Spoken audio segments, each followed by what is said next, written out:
sigaw.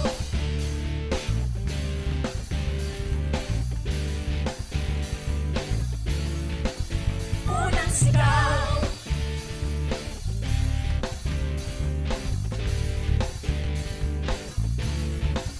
Unang sigaw.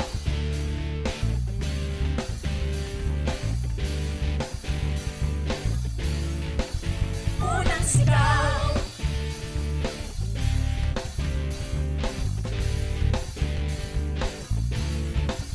Unang sigaw.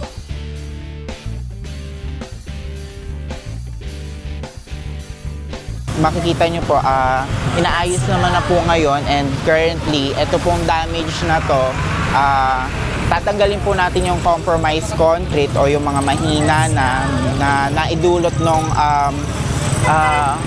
paghina niya. Kaya po, ayun, tatanggalin po natin yun, then papalitan po ng mas matibay na concrete po. Yung sa bakal naman po, i-maintain natin na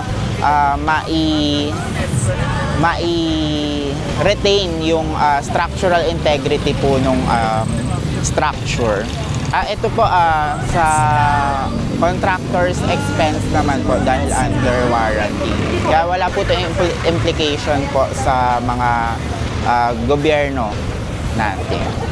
Tinitingnan po namin na maayos ito sa loob ng 1 linggo dahil gaya nga po ng sabi ko, malaki yung implication nito sa mga motorista, pati na rin po sa